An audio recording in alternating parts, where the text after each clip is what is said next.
Når vi fra konservativ side kigger på de her forslag, som er til behandling i dag, og hele spørgsmålet om legalisering eller afkriminalisering eller forsøg på det ene eller det andet, eller nedsættelse af kommissioner omkring hash, så er vores udgangspunkt det faktum, at hash er farligt. Det er et farligt stof, uanset hvordan man indtager det. Hash udløser bevisligt psykoser, og derfor er vi imod enhver form for legalisering eller afkriminalisering eller alt muligt andet, der gør tilgængeligheden til hash større, nemmere. Vi er imod de forslag, der er fremlagt her i dag. Vi er også imod forslagene, fordi hvis man gennemførte eksperimentet her, så ved vi jo godt på forhånd, hvem vil ofrene blive. Hvem bliver ofrene for en legalisering af hash? Ja, det bliver de svageste, der i forvejen er socialt udfordret, og som i forvejen har rigeligt med sociale problemer at slås med. Det er jo dem, der i første omgang vil blive taberne i det her spil. Og derfor undrer det mig såre, at man overhovedet kan finde på at stille forslaget, uden at indtænke konsekvenserne af det. Jeg tror, at nogle meget velfungerende, socialt stabile mennesker ville måske kunne håndtere at indtage hash på den ene eller anden måde, en eller få gange, uden at det måske nødvendigvis ville give de store problemer. Vi kan ikke udelukke, at det vil kunne give problemer, men se, det er jo ikke den gruppe af befolkningen, vi taler om her. De skal simpelthen nok klare sig. Nej, det jeg synes, der er væsentligt at fokusere på, det er samfundets i forvejen svageste. Det er de sikre taber i det her spil. Det er der slet ingen tvivl om. Og det synes jeg bare ikke, vi kan være bekendt. Og derfor handler det også om holdning. Det handler om holdning til konsekvenserne af det, man foreslår. Sagen er jo den, og det kan vi jo lige så godt se i øjnene. For nogle mennesker i det her samfund, der er det, at de ved, at det er ulovligt, det er i sig selv nok til, at de siger, så må vi hellere lade være. Der er nogen, der er i den situation, at hvis man lovligt gør det her, vil de opfatte det som et signal om, at det er ufarligt at kaste sig ud i det. Og derfor skal vi alene af den grund lade være med at gøre det. Udover egentlige psykoser og andre sindslidelser, som det her kan udløse, så skal vi også huske på, at hashproduktet er fedtopløseligt og sætter sig på hjernen. Halveringstiden på hash er 3,5 døgn. Det betyder, at efter en uge er der stadigvæk 25% tilbage i hjernen. Så altså bare det, at man ryger jævnligt, betyder, at man er konstant påvirket af hash. Og vi ved, at det, at hashen den smører hele hjernen ind i sådan et lag klister og fedt og sager, hvad det nu er, eller vi skal sammenligne det med, betyder, at hjernens omdrejninger går simpelthen ned. Og det kan man også høre på folk, der har røget hash i mange år. Det er jo tydeligt at høre. De taler ekstremt langsomt, og inden de er nået at færdiggøre sætningen, så er de glemt, hvad det var, man spurgte om. Og sådan er det jo, og det synes jeg da ikke, at vi som stat bare skal sige, at det er helt i orden, at man påvirker sig selv på den måde. Det kan vi simpelthen ikke være med til. Det er et spørgsmål om, at det skader indlæringsevnen, og det skader i den grad også funktionaliteten hos det enkelte menneske. Derfor er vi imod en hver form for legalisering eller afkriminalisering, eller hvad man nu har lyst til at kalde det.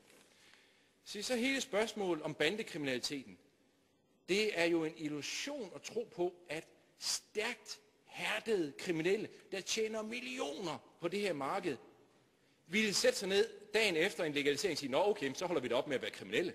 Det holder vi da bare op med så. Det er jo direkte naivt at tro på. De mennesker er da ligeglade med, om det er hash, eller kvindehandel, eller prostitution, eller det er afpresning, eller hasardspil, eller hvad søren man kan finde på at tjene penge på kriminelle. De er jo bare interesserede i at tjene nogle kriminelle penge. Så det vil jo kun i givet fald give et meget kort pusterum. Men lad os nu bare antage, at det ville kunne give et pusterum. Hvorfor har de officielt set ca. 200.000 danskere, der ryger jævnligt, og det er jo intelligente mennesker. Altså det er jo ikke sådan nogle gamle narkomaner, sådan noget, der ryger hash. Det er det jo ikke. Det er jo almindelige, intelligente mennesker. Hvis de er intelligente nok, hvorfor siger de så ikke til sig selv, vi laver simpelthen en boykot af markedet i 6 måneder. 6 måneder lader vi være med at ryge hash. Hvorfor gør de så ikke det? Fordi at hash er så afhængighedsskabende, så selvom man er socialt velfungerende, selvom man er intelligent, selvom man kan forstå, at den fedtede 50-kroneseddel, man bruger til at købe en klump hash, den går direkte til at købe våben, som man måske endda selv risikerer at blive skudt med dagen efter. Selvom at de ved det, så er man så afhængig af det, at man ikke kan lade være. Derfor er hash farlig, og og derfor skal vi lade være med at legalisere det. Tak til ordføreren. Der er foreløbig 2 markeringer til kort bemærkninger. Den første er fru Line Barfod. Værsgo. Hr. Tom Behnke siger, at vi skal passe på de socialt udsatte. Det er jeg enig i. Mener hr. Tom Behnke ikke, at der er større risiko for, at socialt udsatte bliver lokket ud i at købe hash, hvis det for eksempel er unge, der igen og igen bliver tilbudt det, når de er på vej til og fra skole, som bliver presset til, at de skal købe noget hash, frem for hvis de skulle hen på apoteket og købe det, og der bliver spurgt ud, og der slet ikke må sælges til dem, hvis de ikke har nået den nødvendige alder osv. Mener hr. Tom Behnke ikke, at det er bedre, at vi får kontrol med, hvem der bliver solgt til, frem for at det er de kriminelle, der har en interesse i at sælge til så mange som muligt, og som også har en interesse i at lokke dem over på de hårde stoffer, som man har en helt anden hurtig afhængighed af, end i forhold til hash og alkohol. Værsgo til ordføreren. Nej, det tror jeg bestemt ikke. Og jeg tror også, at man for eksempel skal prøve at sætte sig den rolle at være forældre. Forældre til børn, man skal prøve at opdrage til at forstå, at det her det er et farligt, skadeligt stof, man skal holde sig fra.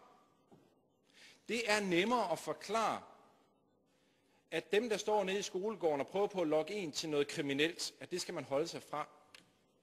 Frem for at overbevise sine børn om, at man skal afholde sig fra noget, som er fuldt lovligt og let tilgængeligt. Det er muligt, man vil lave noget aldersgrænse osv., men det er jo kun et spørgsmål om få sekunder, før man finder nogen, der er gammel nok til at købe det for sig.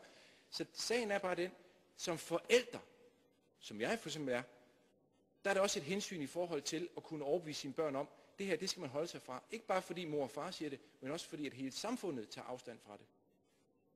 Værsgo til spørgeren til sidste kort bemærkning. Jeg går ud fra, at ordføreren som forældre, ligesom os andre som forældre, også prøver at lære vores unge, hvordan man omgås alkohol.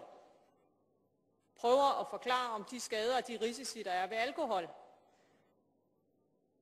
Det går vi jo ikke ind og lader være med, fordi at det er legalt. Det er jo ikke sådan, at vi siger det, at det er tilladt at købe alkohol, det gør, at man bare skal drikke det.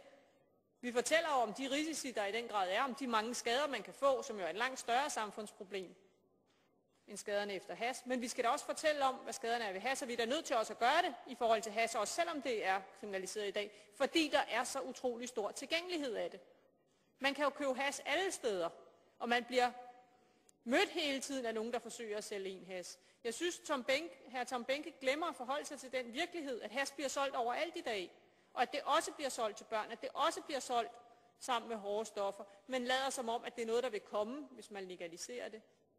Jeg synes, at hr. Tom Behnke skulle forholde sig til, at vi faktisk ville kunne få begrænset salget, og at man i Holland har erfaringen med, at det får færre unge til at begynde at ryge hash, at man der har muligheden for at købe det legalt og lave en ordentlig oplysning om det i forhold til i Danmark.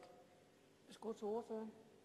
Så det der sagen, det er jo rigtigt. Alkohol kan jo også have sine skadevirkninger, men fordelen ved alkohol er jo, det er vandopløseligt.